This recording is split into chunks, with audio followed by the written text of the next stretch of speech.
Jumpa lagi bersama saya Bang Dian. Kita breaking news terhadap komposisi menteri yang direshuffle yang terbaru. Sangat menarik terhadap komposisi reshuffle yang baru ini yang diumumkan tadi sore oleh Presiden kita Joko Widodo. Saya sebutkan satu persatu biar nanti kita bisa mengajukan argumentasi. Yang pertama adalah Menteri KKP Kelautan dan Perikanan Pak Wahyu Sakti Trenggono. Beliau menggantikan Bapak Edi Prabowo yang terjerat kasus korupsi.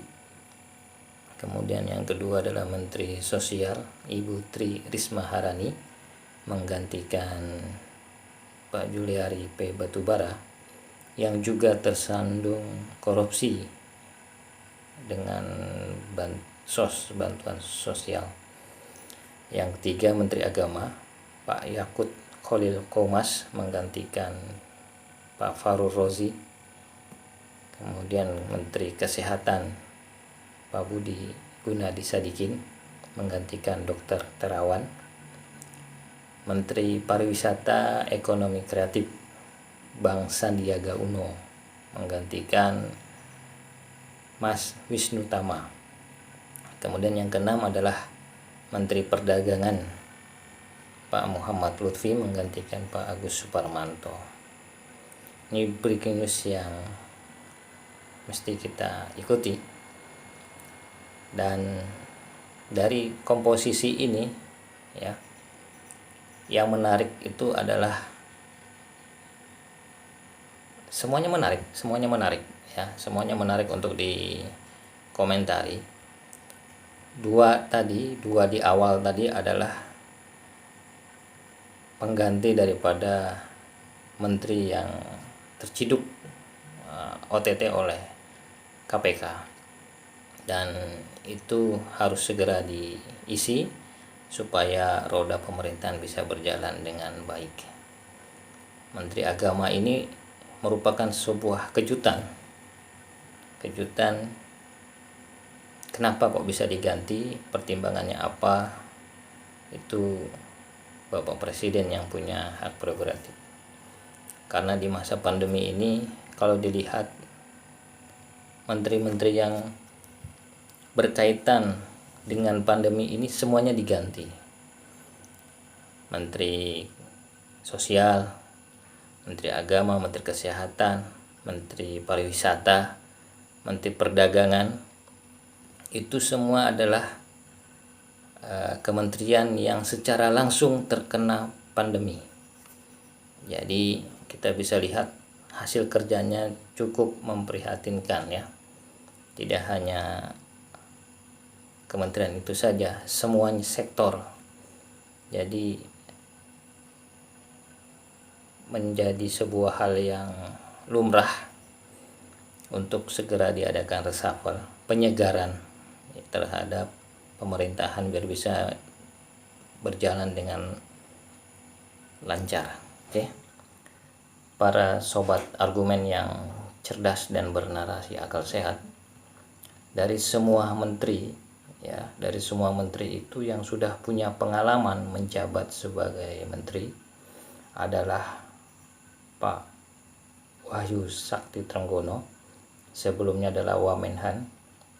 Kemudian Pak Budi Gunadi Sadikin, sebelumnya adalah Wakil Wamen BUMN, Wakil Menteri BUMN.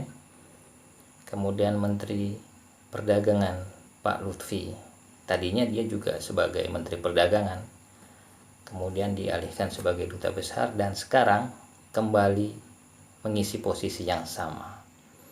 Ini menandakan bahwa ternyata kinerja Pak Lutfi sebelumnya itu masih lebih baik daripada yang sekarang. Akhirnya dikembalikan kepada Pak Lutfi, dan ini untuk meningkatkan nilai perdagangan Indonesia terhadap luar negeri ya. karena di masa pandemi ini perdagangan Indonesia yang ekspor terutama itu cukup memprihatinkan.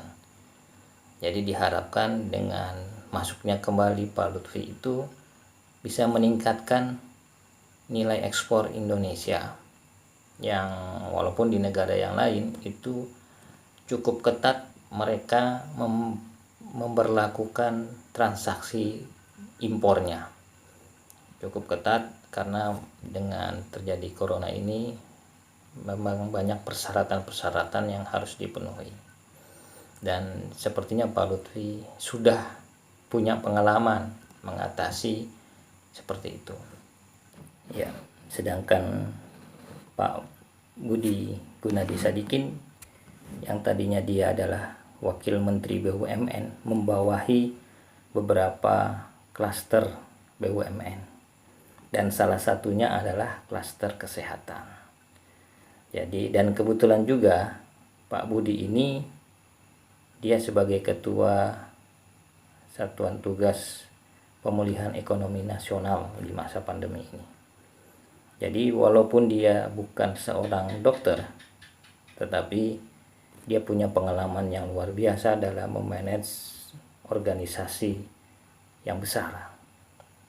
Sebagai Direktur Utama Bank Mandiri, kemudian Direktur PT Aluminium Inanum ya. Jadi punya pengalaman yang besar. Dan kita berharap dengan masuknya Pak Budi G. Sadikin sebagai Menteri Kesehatan bisa terwujudkan cita-cita dari BUMN, yaitu berdirinya sebuah rumah sakit BUMN secara holding company.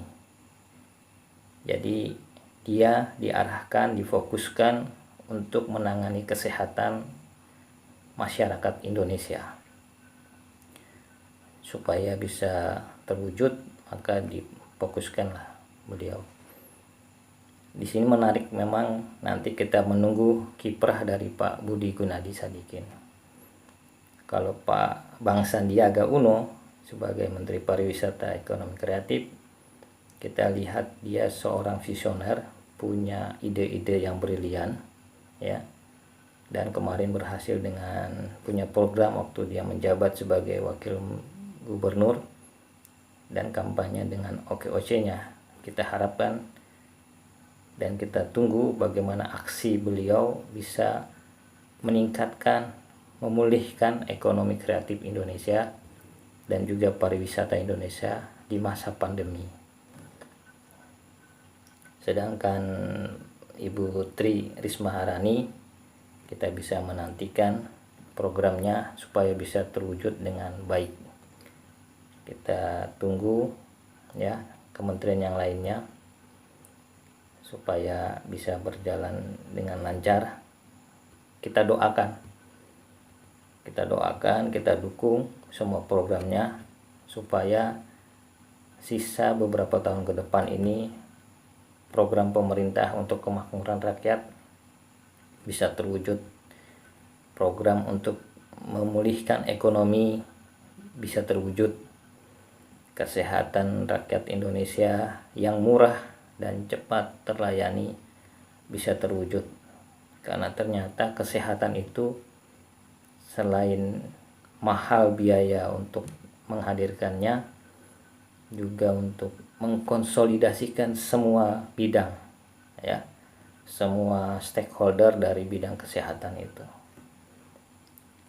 Kalau berbicara tentang kesehatan ini luas ya, luas. Ada yang berkaitan dengan obat, peralatan, kesehatan, rumah sakit itu ya. Kemudian SDM-nya, SDM kesehatan itu termasuk dokter, perawat, apoteker, D3 dan sebagainya, analis laboratorium. Nah, di sini Pak Budi semoga bisa menjalankannya. Ya, ini beberapa sedikit argumen dari tim argumen ya. Jadi diharapkan teman-teman juga bisa ikut sharing terhadap komennya. Bagaimana pendapat kalian terhadap komposisi menteri tersebut? Silakan.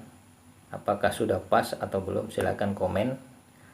ya di channel kami ini, dan semoga bisa memberi manfaat. Salam demokrasi.